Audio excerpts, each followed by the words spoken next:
Coucou la famille, bonjour ou bien bonsoir.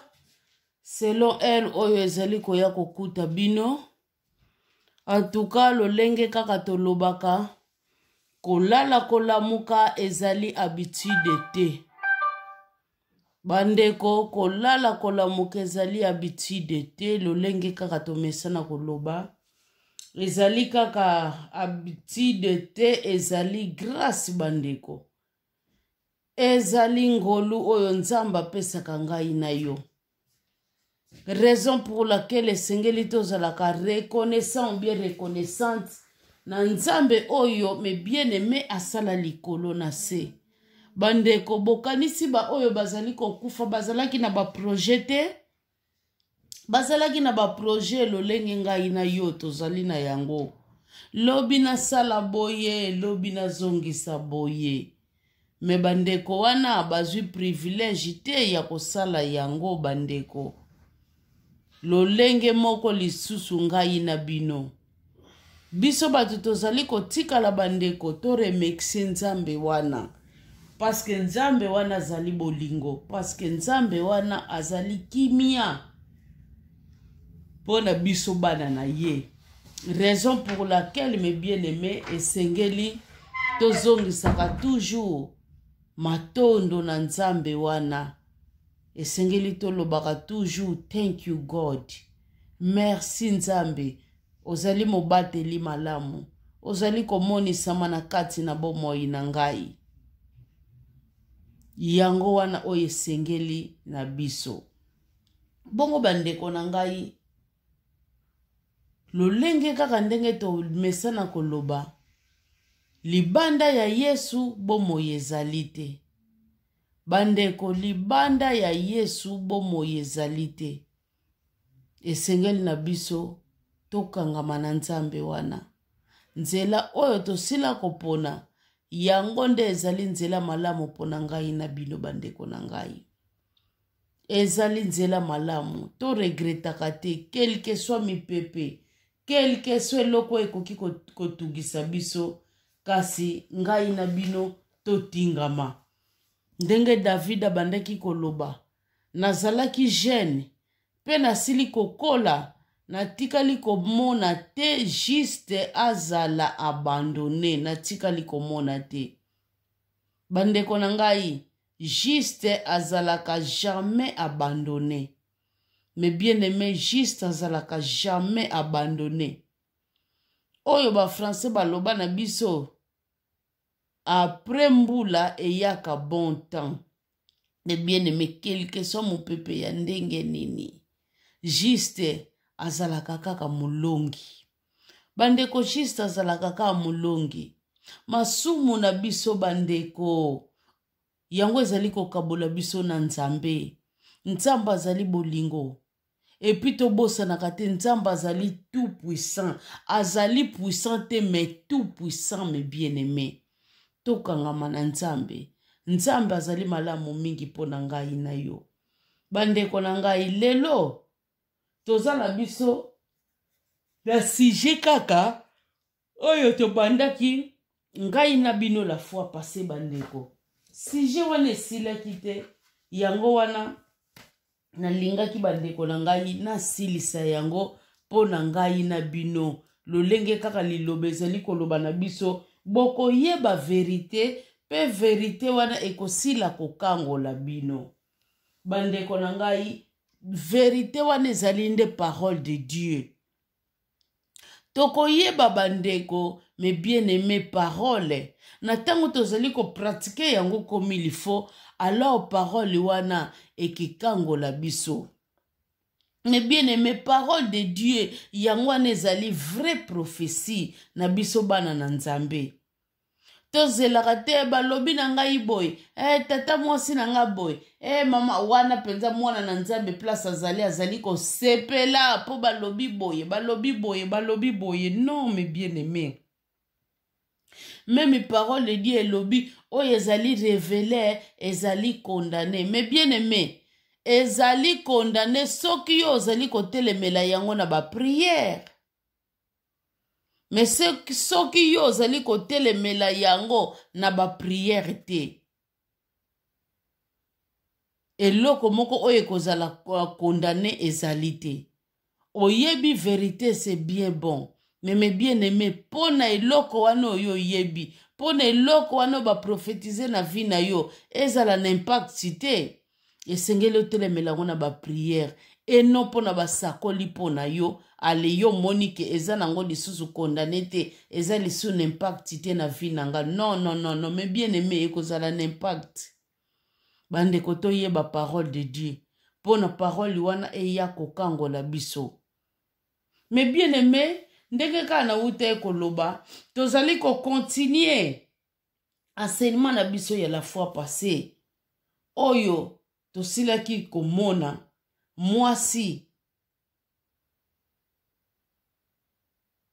akoki kolata foulard na tango nini. Tomonaka basi mususu na nzela soki alati foulard te pona ye ezali malamu te, tomonaka yango. Tango nyonso sengeli na ye atia foulard, soki atie foulard te ezali mabe selon bango. Mais tosilaki komona yango na kati ya Bible. Bible ezali koyebisa biso awa mwasi soki tango nyonso azali kotia foulard ezala lolenge na ye moko alingeleli. Mais non ezali biblique. Oyo ezali biblique mais bien aimé balobi na biso mwasi tango azali ko prophétiser ou bien mwasi tango azali ko enseigner, azali ko prier plutôt mais bien aimé. Biloko wana mibale ko prophétiser lolenge ngai nazali ko sala mais bien aimé, ndenge nazali ko teya bino ezali pe ko prophétiser oyo nazali ko sala. Ko prophétiser mususu ezalaka na sens ya ko révéler biloko ezalaki caché oyo mutu azali koyeba te, wana pe babengaka ngo ko prophétiser. Eza na basens ebele oyo biso to komprenaka te. Biso toyebi kaka ko prophétiser donc kaka kobikola kaka te. Oyo paza konsenye boye toujours azo prophétiser mes bien-aimés. Bandeko na ngai toyeba tina mwasi foulard tango ozali ko prier, tango ozali ko prophétiser, yeba ke foulard lolenge biso tolobaka voile, lolenge biso tolobaka kitambala, donc na moto ezali très important na moment wana. Kasi bazoloba na biso awa toujours ezali honte pona mwasi asila kokatisa suki na ye. Nzambe alingi eloko wana te, mwasi oyo akataka suki na ye azali kaka ko prophétiser lolenge wana, azali kaka kobondela lolenge wana. Nzambe alingi biloko wana te. Wana tozali kosalaka mwa pa na biso en arrière pona ba oyo bazalaki na biso te po basila ko comprendre. Bongo totangaki na 1 Corinthiens chapitre 11 tobandaki na verset 1 bandeko, tozali na biso kaka kokita se kokita pona bandeko oyo bazalaki na biso la fois passée te pona basila na komekola. Tout comme soki bokoti pe na kati ya chaîne bokomona partie 1 oyo ekoki ko permettre bino po bo comprendre enseignement na biso place oyo tosukelaki. Bongo bandeko tosilaki komona nyonso tu oyo parole de Dieu lobaki na biso, mais tosukaki na verset 14. Bandeko nanga natangelaki bino pe verset 14 eloko nini oyo ezali koloba na biso. Bandeko tozongi toujours na 1 Corinthiens wana chapitre 11. 1 Corinthiens chapitre 11. Mais bien aimé, chapitre 11 tokotanga na verset 14. Place oyo tosukaki malgré natangaki yango nazali donki ko relire donc kotanga yango lisusu korekotanga yango pona toyoka yango bien.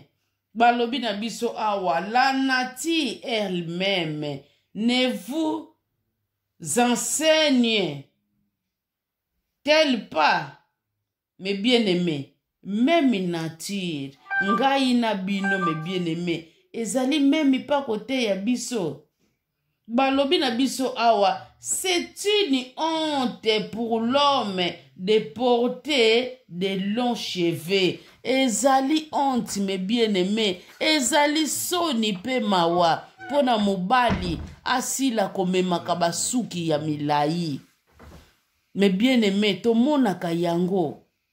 Surtout mingi mindele mutu balingi babizaleli wano. Komona mobali aokamata pe suki atia yango nwani. Mwana mobali atie suki nwani neti mwana mwasi. Nzamba lingi biloko wana te. Mwana mobali bandeko nanga itala suki na ye milai. Meme atie nwani te. Mozo mona kaka suki milai bandeko. Pona bango ekoma fier. Nzamba lingi biloko wana te. Totala ba look ya ba noir américain na kala oyo bazalaka nango. Ya kotika ka suki neti ba fro. Ba suki yaka milai. Bandeko. Nzambe alingi eloko wana te. Biso moko pe lisusu tolinga kaka kolanda tolinga kolanda totala kaka système bandeko na biso bakombo mona alati neti baraba alobi monde arabe bandeko bandeko na biso bazobenga monde arabe alati neti luki na bango. Eske bango si bomona balanda biso bango bomona balanda baluki na biso jamais bango bakende kolanda luki na biso balata neti biso te. Bomona kataka ba système te biso neti ba panye to mesana kolata ngo penza panye double panye po lati mais to koma na système komona le même panye wana kana ba oyo bakokana bango okanga ba panye te ou bien kaka look okomona atongisi robe plutôt jipe nango na place ya liputa batongiseli ye libaya. Mais soki totali bien système wana ezali ya batu mingi bazana bizaleli wana eza batu ya ba Côte d'Ivoire ba Ivoirien mutu bazalaka mingi na baluki wana. Biso tolandi yango kolanda. À l'époque, toyebaki yango te tobanda kolataka bapanye na biso tout simplement. Donc, biso tozalaka kaka bitidi ya kolanda. Babitidi kaka ya kolanda. Yangwana esengeli toboya. Yangwana tomoni awa parole de Dieu ezoloba même nature ezali kote ya bino te. Yango yo pe tozali komona tina suki. Ezana bandeko na biso ya mibali. Mingi bakoma kokangisa basuki. Omona tchepenza mutu barasta eshofeko bazokanga ka yesuki bazokanga ka ina basuki ya bamaboko boye mwana mobali bandeko sikoyo tozwa mwana mobali bachie wana azuka bakangi yesuki atika basuki milai memi bakanga ngota chichichi barasta ekoma ye milai. Tozwa mwana mobali kaka oyo akatisi coiffe ne penza ya kitoko bache wana bandeko to compare bango mibale nani oyo akobima propre. N'est-ce pas ba oyo bakangisaka suki bakotika ka basuki ebele babimaka salite. Eza look moko vraiment eza nango kitoko te. Babimaka salite. Do yango nzamba zoloba na biso memi nature yango moko ezo te ya bino te. Memi ba misu na bino bandeko buzo mona te. Ezana babiloko musu bandeko oyo esengeli tolanda na oyo esengeli pete tolanda. Tomona kana baluki mususu o bandeko na biso bazalaka omona teni moko boye musicien lati me musicien wana teni wana lati okomona yango te na nzela tambola nango eza teni ya scène ekotikala kaka na scène tango moni ye libanda aza citoyen akolata normal. Me biso komona bateni wana oyo bango bazolataka na scène yango biso tokomone komi look na biso pe tokomi kolata yango meme na nzela bandeko tokeba tokeba mes bien-aimés mutu na mutu ko rendre compte pa ya nzambe po na ye moko. Mais bien-aimé to sala attention mutu na mutu ndeki tolobaka ko rendre compte pa ya nzambe po na ye moko. Yo muto mesana bilanda landa okoloba te mukolo ya suka nzambe telanga na monaki enteli boye pasteur na biso alobaki boye asalaki boye yango nanga pe na landaki. Non, po nzambe apesa yo brain, apesa yo mayele wana pona koyeba ko discerner, apesa yo 5 sens me bien aimé po yeba ko discerner. Yo muto lingi ko discerner te ba oyo pe bazali ko te ya yo lingi te, olingi kaka kokanga ba compréhension na yo oyo kaka bakotisa yo yango. Ndeko mukolo ya suka okozala na batu te, okozala kaka yo moko ami na yo yango eko represente yo lolenge nini oyo yo otambolaki. Mais bien aimé, awa parole de Dieu ezoloba na biso bandeko nanga ya mibali bino bato bozali komema basuki ya milai boyebake nzambe na biso alingi eloko wana te. Bandeko nangai tozali kotanga sikoyo na verset 15. Verset 15, mes bien-aimés, mama ya likambo oye simbi enseignement na biso.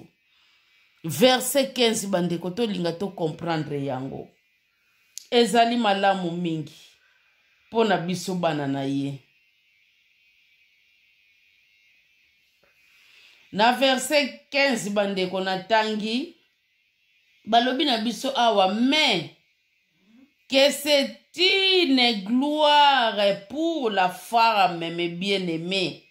Balobi ezali esengo gloire, esengo lokumu pona mwasi. Nini wana oyo ezali esengo pona mwasi? Nini wana bandeko ezali lokumu pona mwasi?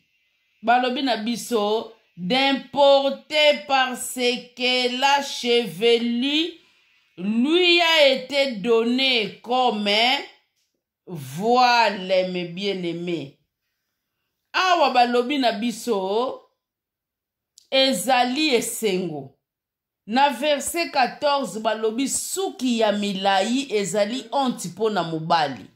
Mais na verset 15 balobi na biso suki ya milai ezali esengo pona mwasi. Mais bien aimé, suki ya milai ezali esengo. Mwasi okokatisa suki na yo c'est bien bon.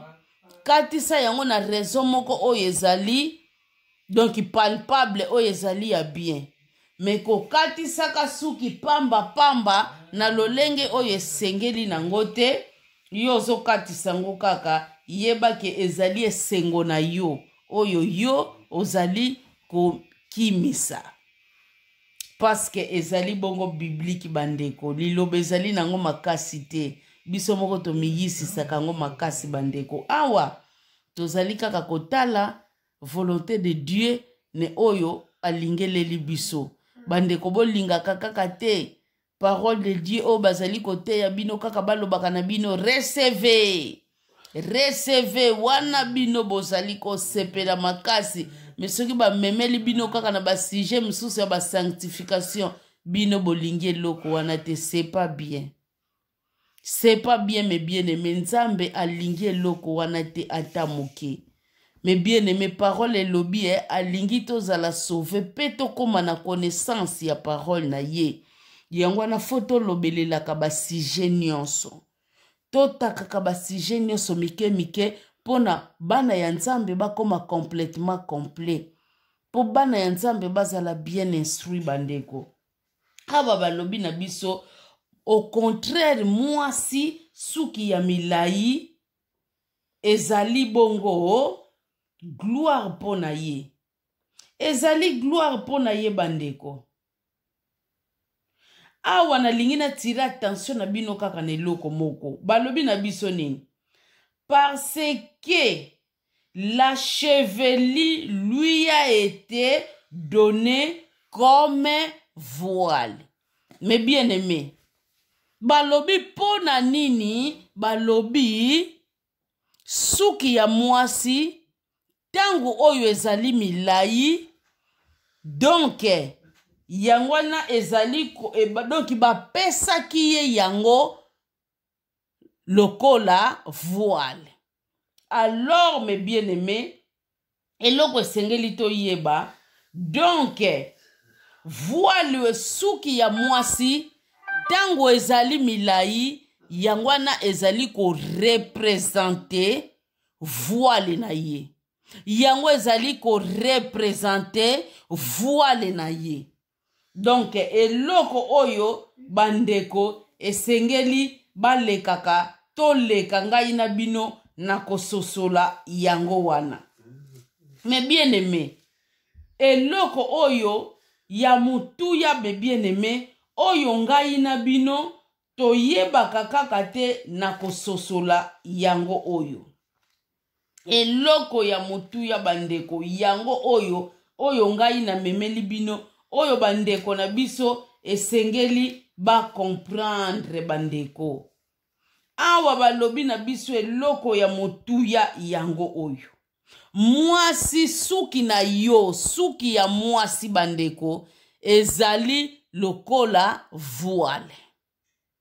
Soki tozali ko comprendre. Soki bo comprendre verset oyo malamu. Bo rekotanga yango na ndako bo rekotanga yango. Nzambe wana azali miséricordie ako fongola bongo na bino pona bosila ko comprendre. Alors, eloko nini oyo tolingi koloba pona yango. Bandeko na ngai ezali na ba place oyo soki okoti mwasi obligatoirement fozala na kitambala na motu. Ezali na ba place oyo basalaka babiloko wana. Bandeko na ngai soki mwasi suki bakata yango, soki bakata ki yango, eza mikuse tuko mezali kovo, alors ezali normal na place ya litonga. Yo osila kotia oto benga ka kitambala. Osila kotia kitambala na yo na mutu. Po ezali biblique mais bien aimé. C'est bien bon. Mais soki bandeko na ngai yo okata na yo suki te. Suki na yo bandeko ezali normal ezali ya milai. Alors bandeko, s'il vous plaît, kitambala ezali ko servir ne loko lisusu ne loko te. Wana ekomi conscience na yo. E loko oyo na lingi to différencier bandeko yango wana. Bandeko to zalaka bomowumbu ya parole de Dieu. Ndenge na acte chapitre 2 na verset 17. Ba croyant wana bazalaki tango bazo ke l'église, tango bazo zonga. Babandaki toujours ko vérifier l'écriture pona ba yeba oyo bazali kote ya bango soki ezali malamu. Bongo bandeko bino bozali ko linga ko vérifier l'écriture te pourquoi? Bino bozali ko linga ko vérifier ka l'écriture te pourquoi mes bien-aimés? Nyonso kaka bazolo bana bino yes, yes, yes mes bien-aimés. Mwasi ndenge na uta ekoloba soki suki na ye bakata yango suki na ye barazaki yango wana ezali normal na tango zali ko prier na tango zali ko prophétiser mes bien-aimés lata kitambala na yo na mutu parce que ezali biblique. Mais soki ozali na suki na yo bandeko suki ezali na mutu yo kata na yo suki te, suki na yo balobi bien, longue cheveux. Longue cheveux. Biso nyonso toyebi yango, lolenge ya bamilai na biso, na lolenge ya milai ya bamindele, bokesani ezali. Biso tozalaka na milai, lolenge ya mindele te. Tozali na milai na biso, na lolenge na biso. Alors, na milai wana ya lolenge na biso bandeko, soki yo moko sepeli, olata kitambala olati na yo. Mais kitambala na wana ezali lisusu na importance te parce que na verset 15 balobi na biso suki na yo ezali lokola kitambala ezali lokola voile oyo nzambe asila kopesa yo. Donc na eri wana bandeko ezali obligatoire te, mais okoki kolata yango soki yo moko lingi, meme bien aimé ezali obligatoire te. Tango ekomi obligatoire boyeba ke ezali sous parole de Dieu te, wana nde bozali kotosa mibeko ya église et non mibeko ya parole de Dieu. Na banza bandeko, sujet na biso place ya mutuya yango oyo tokomi, yango oyo nasili ko éclaircir bino pona bosila ko comprendre eloko nini oyo Nzambe alingi. Donc tangu naza ko insister ozali na suki na yo na kati na mutu na yo bandeko, suki no ezali milai, alors kitambala ezo servir ne eloko te. Parce que kita suki no wana yango wana ezali ko servir yo neti kitambala na mutu na yo. Mais tangu bakata yango za na suki te, me bien aimé, suki no pe ezali mikuse, ozali obligé tango za ko prophétiser na tango za ko prier de biloko wana ocha kitambala. J'espère bien aimé ngai na bino tosili ko comprendre malamu eloko nini oyo parole de Dieu esili ko memela biso pona. En tout cas tozali ko bazali ko yela biso basenima ya ndenge na ndenge, tozali ko kotisa bandeko ba confusion ya mingi na kati na biso oyo ezali malamu te. Bongo bandeko na ngai toujours bandeko tozali ko kende na Tite.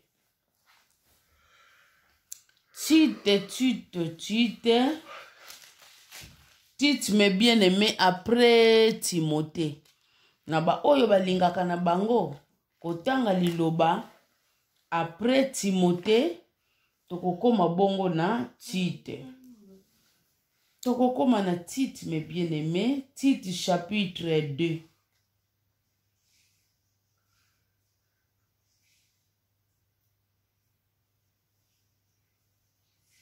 Tite me bien aimé chapitre 2.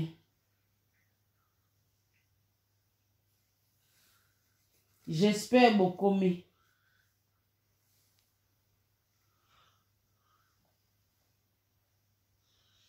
J'espère tokomi mes bien-aimés na ba oyo balingi liloba ezali page 1214.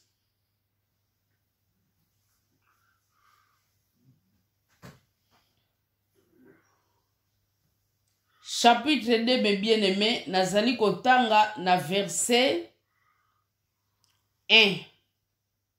Na verset 1 nini oyo bazali koloba na biso awa. Tite mes bien-aimés, Tite, chapitre 2. Na verset 1 balobi na biso, pour toi mes bien-aimés, pona yo mwasi ya Nzambe, pona yo bandeko olinga liloba ya Nzambe, ozali mwasi ya valeur, ozali mwasi ya pamba te mes bien-aimés. Awa balobi na biso, pour toi, dis les choses qui sont conformes à la saine doctrine. Quand on dit à la saine doctrine, donc ezali conforme na volonté de Dieu. C'est ça qu'on appelle la saine doctrine. Oyo nyonso bandeko ezali bongo conforme na parole de Dieu. Na verset 2 mes bien-aimés, balobi na biso, dit que les vieillards doivent être sobres, mes bien-aimés, sobres, honnêtes, modérés, saints dans la foi, dans la charité, dans la patience. Mes bien-aimés, na 3 balobi na biso toujours, tozo continuer. Dit que les femmes, mes bien-aimés, vous les femmes, nous les femmes, balobi âgées, ba oyo bazali âgées, doivent aussi avoir l'extérieur qui convient à la sainteté. À la sainteté, mes bien-aimés, d'être ni médisante. Mais bien aimé, awa balobi na biso ni médisante à la sainteté d'être. Ah, dit médisante ni adonné au vin, mes bien-aimés, moi si azali mutu oyo pe asedonaka kaka na 20. Mes bien-aimés, moi si azali mutu ya kosedone na ba 20. Tokeba, mes bien-aimés, tokeba. Biso tozali différent na mibali, même ngutu mibali. Parole de Dieu ezali kokebisa bango, mais awa mwasi ba préciser penza biso basi. Yo mwasi oyo lingi komi pesaka na 20, quand on dit 20 dans la généralité na lingala kaka masanga. Masanga tuko mekoko zala masanga sukali, tuko meko zala masanga ya bololo. Mais awa bandeko bazo sala lision penza ne loko elangwisaka eza masanga sukali te bandeko oyo ya bololo. Mais bien aimé, même babiso oyo mutu nyonso tango meli déjà mutu déjà ekomi yo na vertige yo okoka ko se contrôler. Okoka ko se contrôler te. Bana basi mingi misusu tomonaka bazo tombaka ba victime moko boy. Mingi basalaka bango na basuba alcool. Nzoto ya mwasi me bien aimé. Donc eza sacré.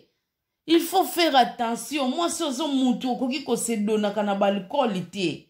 Ezali malamu te bandeko. Foko bima na babiloko oyo. Balobi na biso awa qu'elles doivent donner de bonnes instructions. Mwasi oyazali âgé esengeli na yo kopesa ba instruction ya malamu. Mais bien aimé, na lingi na tira attention na bino na eloko moko. Awa bazolo bana biso nini? Dit que les femmes âgées, mais bien aimé, bino bokanisi awa basali kaka lésion na âgé na âge na biso na bambula na biso. Boyebe loko oyo balobi âgé, donc eza neti ancienneté. Tango yo mutu, quel que soit âge na yo, tango umeli déjà na iloko wana, oza déjà na ancienneté, okomi déjà mukolo na place wana. Donc biloko esengeli ngai na bino to komprenaka yango wana. Ngai mama Ana o nazali koloba na bino bandeko na bandeki ko traiter ba problème oyo ya ba mariage, mais wana nga nazalaki nanu mariete. Pe nazo pesa bango ba solution na kokoma penze siko mona papa penza vandi singa lobi mama na bino tala makambo azo sala tala boye. Bandeko soni kati no moko esali yo kamwa soni me okolinga te o manifeste yango pai na bango. Pona papa wana ti avandisi yo ti azali koloba aza kosatendre na solution epai na yo. Parce que yebi amoni yo simbaka Bible. Ozane loko moko ya mutuya oyo ozo memela bango o bango bazate. Ozana droit opesa bango solution na likambo bazanango. Ozana droit. Yango na biso batutote ya kaliloba nzambe foko sala attention mes bien-aimés. Bato oyo tozote ya liloba tozalaka na tabute. Fo osimba ba sujet nyonso. Po yo ozali neti docteur. Ozali docteur. Okopesa solution na nyonso oyo et présenter liboso na yo, c'est ça. Donc awa bazolobelela biso bandeko kotala kaka agi na yo te. Bandeko koko zala age pe me makambu nu eza fufu. E nga na sala 20 ans na lilobe, nga na sala 30 ans na lilobe, me mwana ayene lobi awa zotambola na kobanga nzambe, aleki yo nzambe nguta zo sepela na yeke koleka yo muto zo kumisela biso sala bambule bele me bien aimé. Bandeko na ngai, awa balobi biso basi. Biso basi bandeko oto linga liloba. Balobi na biso nini esengeli tozala modèle. esengeli bandeko tozala modèle mais bien aimé totambola na sainteté totambola na sainteté na bamo atomeka nanu kolimbola na lingala soki tokokoka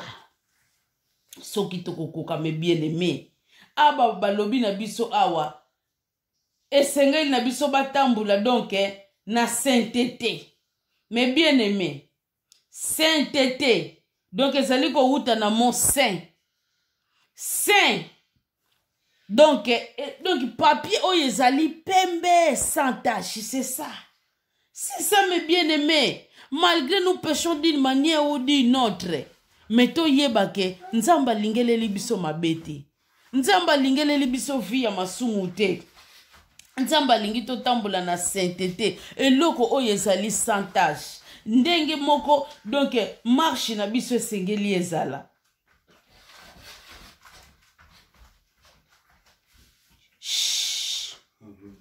oh mes bien-aimés to mi pesa na 20 ndenge na wuta ekoloba to pesa ba instruction ya malamu ekosalela biso malamu mingi nyonso wana balobi na biso pona nini tosala babiloko wana nyonso awa banasotaki balobi na biso awa tozala lisusu modèle tozala modèle mais bien aimé tozala modèle donc modèle donc toloba neti modèle moko a suivre zala modèle pona bato eza teke mama ana wana pa teyaka liloba baomona bato bakamwe bakomona mba mosusu na bible yo mpo memaka bible oyo mpo nini bayebeli yo kaka na bamakambo ya mabe mais bien aimé parole de Dieu elobi mutu moko améprise bu jeunesse na yo te mais mpo na baméprise yango te balobi zala modèle mais bien aimé mais ntango yo ozalaka modèle te bakoméprise yango marché nini oyo bino bokenda na monde oyo bokenda komona bazali koteka eloko babengi personnalité ezalaka te mais bien aimé donc esengeli to veiller na notre conduite pona toujours tozala modèle bazoloba na biso honnête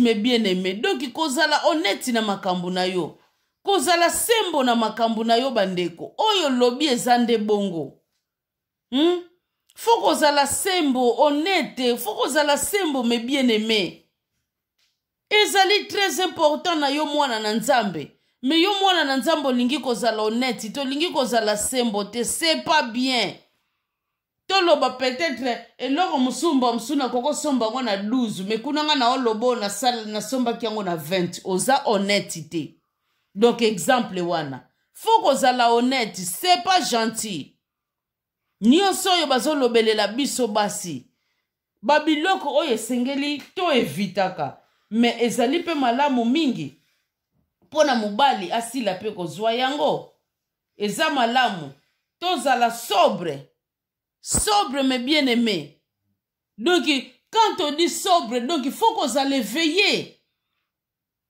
raison pour laquelle bazoloba na biso ke celui qui trouve une bonne femme trouve le bonheur soki mwasi oza na bakalite oyo nyonso mobali no aza na bonheur mais soki oza na bakalite wana te ekozala catastrophe na ndako na bino yango bazoloba femme sage aza kobatir ndako na ye ntango yo ozali sage oza na bakalite oyo nyonso bandeko ndako no ekozala kitoko makasi bazali koloba na biso donc esengeli otambola pe na foi oyo babengi bongo kondima mwasi esengeli okolisaka kondima mwasi aza très important na kondima na ye na kati ya ndako bandeko kondima ebouleversaka badone napesa bino exemple na enseignement mosusu na roi mwasi o mwana na ye akufaka totala kondima na ye mwana na ye alamukaka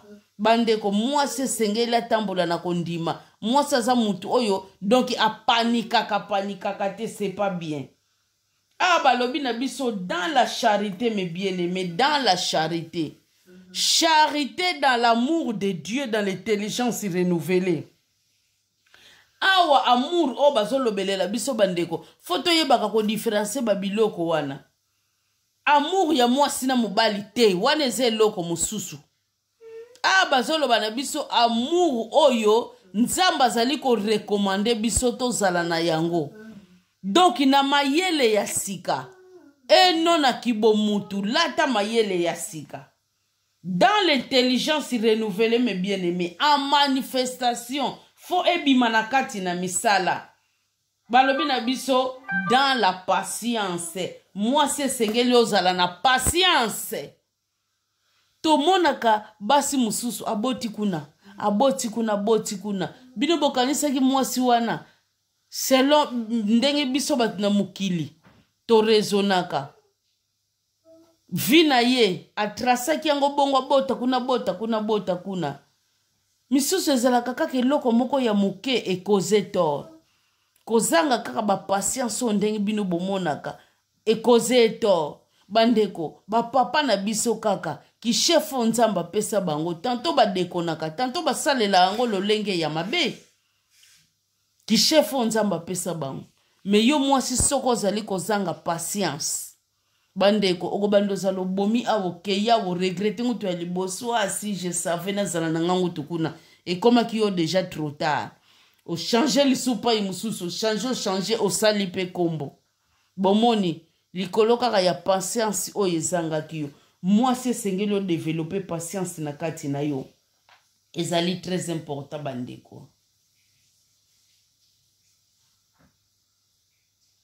Awa balobi na biso na verset 3 balobi dit que les femmes âgées doivent aussi avoir l'extérieur qui convient à la sainteté. Oui, wana déjà pe nasili ko expliquer bino yango. Mais bien aimé, awa na verset 4 balobi na biso awa nyonso wana pona nini dans le but d'apprendre aux jeunes femmes à aimer leur mari et leur femme. Mais bien aimé. Donc, nyonso wana na biti nini pona to apprendre na ba jeune femme mais bien aimé. Ba oyo bazali koya sika. Quand on dit jeune femme, donc jeune na ba oyo bazali koya sika, to lakisa bango lolenge nini oyo bango pe bakoki kolinga mibali na bango na bana na bango. Mais bien aimé, mais soki yo ozali kotosa babiloko oyo nyonso te e kozalela yo pasi pona osila kopesa conseil ya bien tomonaka batu pe ya ba conseil mabe bazali.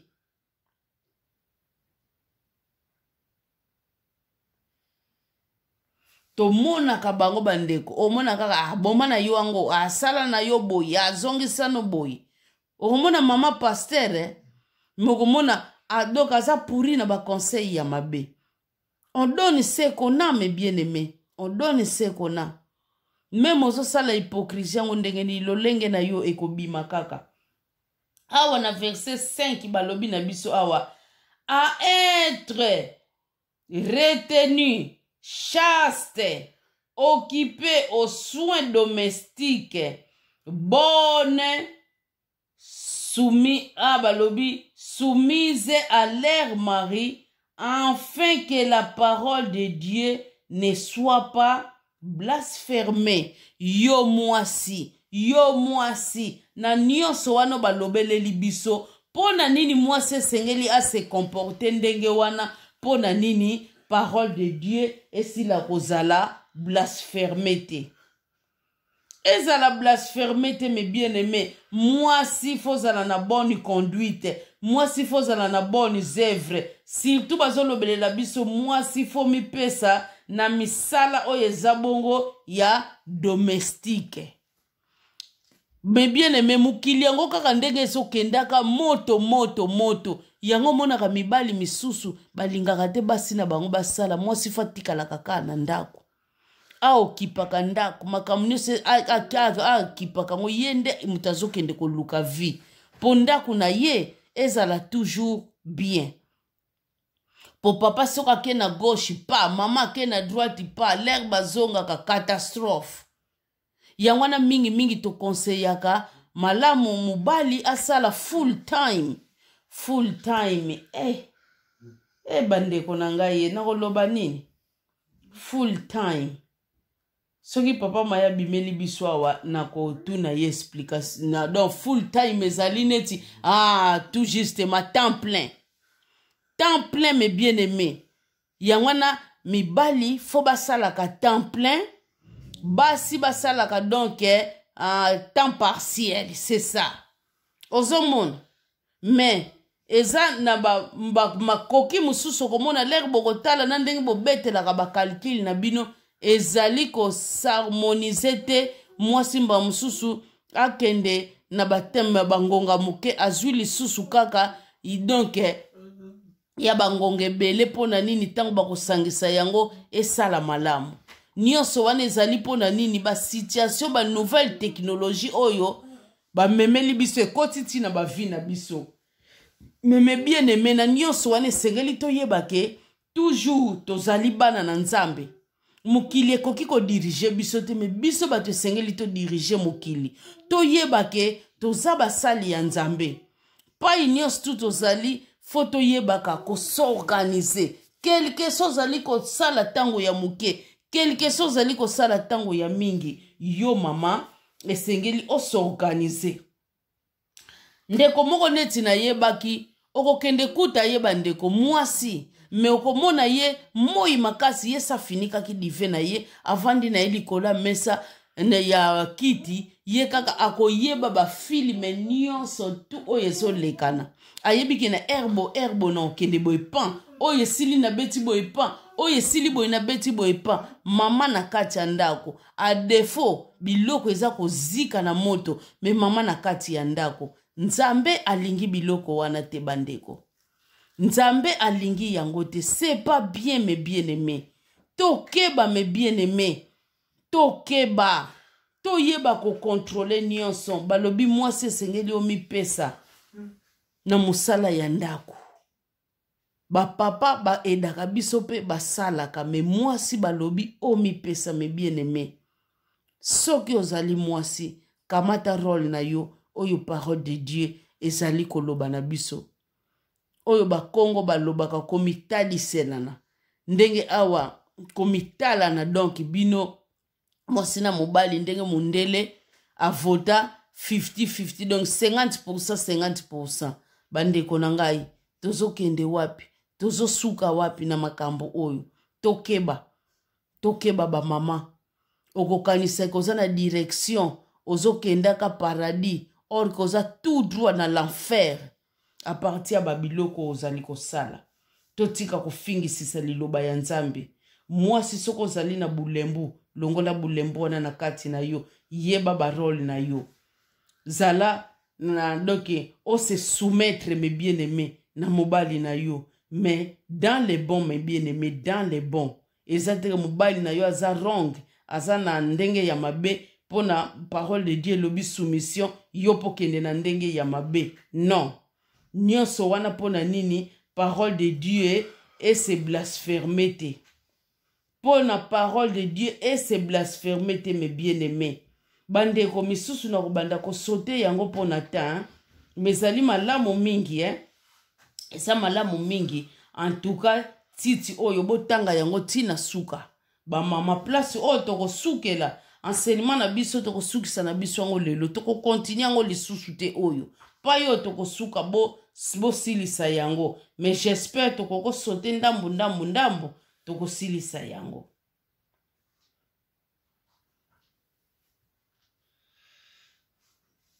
Awa bazolo bana biso nini na verset 6 balobi na biso j'exhorte de même les jeunes gens à être modéré. Awa bazali ko exhorter biso bandeko même ba jeune mes bien-aimés esengeli bazala modèle Bandeko totika kofingisa liloba na ba façon d'être na biso, c'est pas bien. Parole de Dieu ezali ko exhorter biso sengeli tozala modèle na nyonso. Balobi, te montrant toi-même à tous égards un modèle de bonnes œuvres, mes bien-aimés. Modèle, mes bien-aimés, to retenir bien des bonnes œuvres. Et donnant, mes bien-aimés, un enseignement pur, digne. Mes bien-aimés, yo moko fozala nanu modèle pour que ne kopesa enseignement oyo ezali pur. Enseignement moko oyo ezali digne, mes bien-aimés, esengeli yo moko nanu ozala modèle. Ne soko ozali kozala modèle te. Okoma bolanda o nga nazoloba na bino, ale bolanda o nga nazoteya bino, bolanda o nazali kosala te. Archi faux. Souvent tolobaka biso ba parents, n'est-ce pas, tozali ba centre d'apprentissage pour na bana. Eza lolenge moko na bana na biso ya milimo, mes bien-aimés. Biso tozali ba centre d'apprentissage pour na bango. Mes bien-aimés, oyo zali koteya. Yo moko za komiteya te. Donc c'est un peu ça. Na witi bazali koloba na biso awa. Une parole saine, irréprochable, mes bien-aimés, afin que l'adversaire son conflit, mes bien-aimés, nyonso wana pona to silaka ko confondre banguna na biso. Nyonso wana po diable asilaka to confondre diable, mes bien-aimés. Ezali très important. Balobi na biso, n'ayant aucun mal à dire de nous. Batu bakozala atana sujet moko ya mabete baloba epona biso. Mais bien aimé, même Jésus, même balobi mabe pona yo. Jésus ngutu azalaki mwana na Nzambe. Oyo azanga ki lisumu.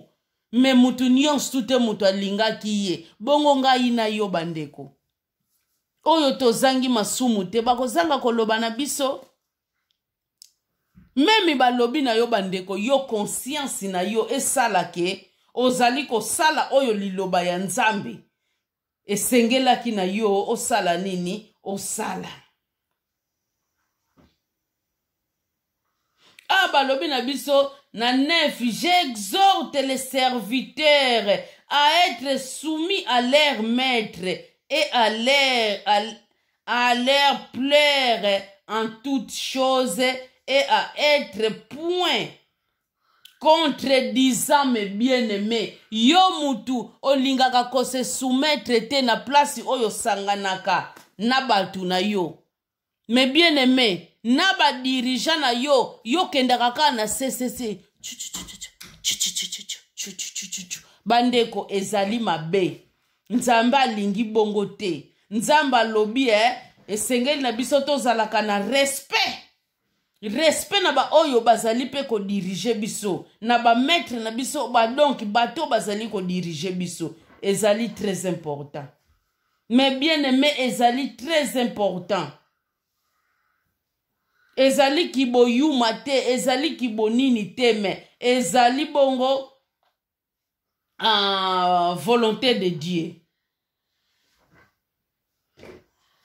Na 10 bazolo banabiso awanini. À ne rien dérober, mais il montrant toujours une parfaite fidélité afin de faire honorer en tout la doctrine de Dieu notre Sauveur.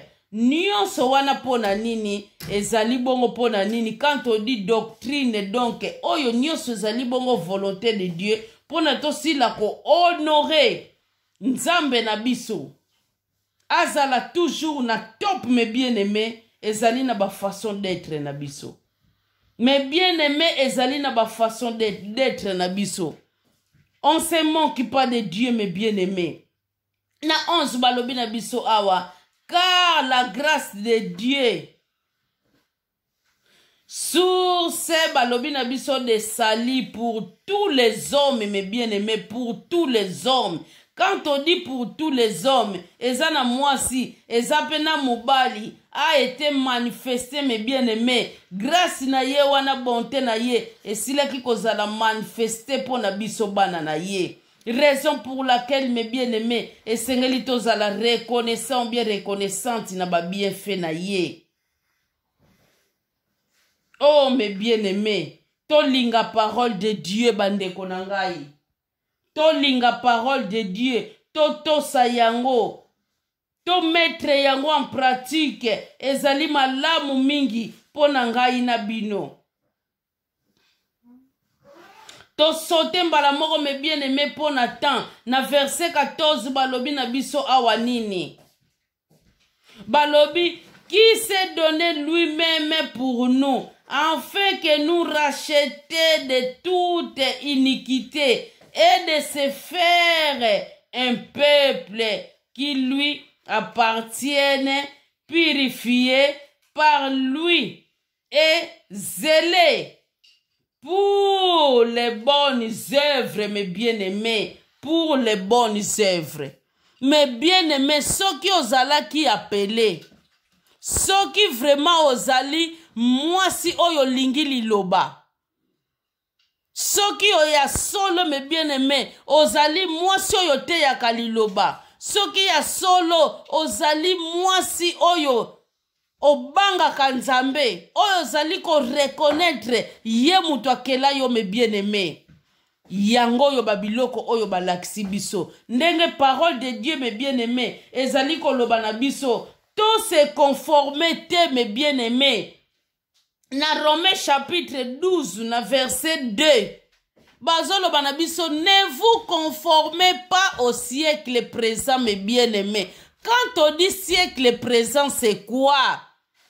Oyo nyonso ezali koleka. Ya mabeba ndeko na kati na mokili oyo. Yango wana siècle présent, mes bien-aimés. Balobi biso bana na nzambe. Biso basi oyo tolingi nzambe.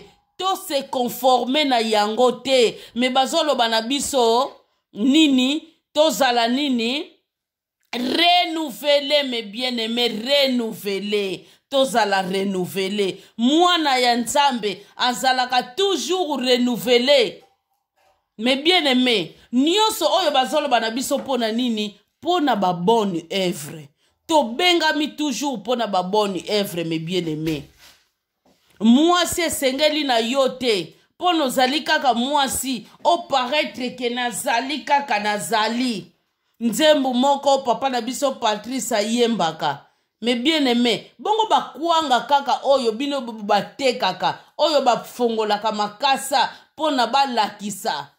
Kati na yango sombako eza bien tala, eza pembe te. Bandeko, malgré ki pembe na yango bazo lakisaka yango. Bomona kate yango mute tika laka. Yango mute tika laka, me bien aimé. Me oyo eze kangama yango na kaka bazozwa. Yango na kaka bazozwa. Na bajie bakoma kosala batu. Soka zana kwanga na muindu ya muninga eza ya pembe. Azui moko ya muninga. Pokaka abaraka bino bosomba kango. Bozomon. Pona nini be chancho eteka makate.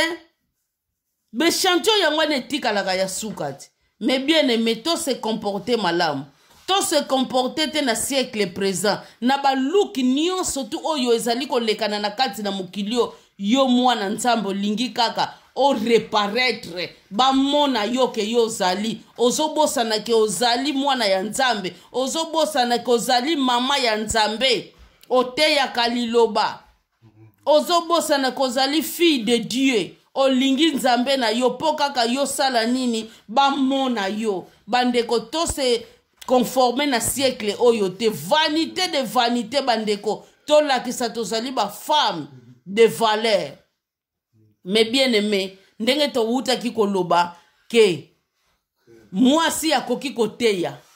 Alors to memeli bino mwasi tangu oyo azali kaka koteya ou bien azali ko prier nde alata kitambala tango azana suki te na motu. Tango azana suki na ye ezo servir ye voile. Alors lo lenge nini pe oyo esengeli to zalaka pona liloba wana esala ezala na impact na batu oyo bazali koyoka yango. En tout cas bandeko, enseignement na biso suki nango boye na pokwa ya lelo lolenge kaka tolobaka oyo aza na matoi ayoka bandeko. En tout cas na remercier bandeko nyonso tu oyo bozali na kati ya ligne tika te nzambe oyo asala likolo na se bandeko aleka na komona bino ba merci na bino tokutani bongo mbala sima. Que l'Éternel Dieu a bénir bino, paix a protéger bino, baba ina bino.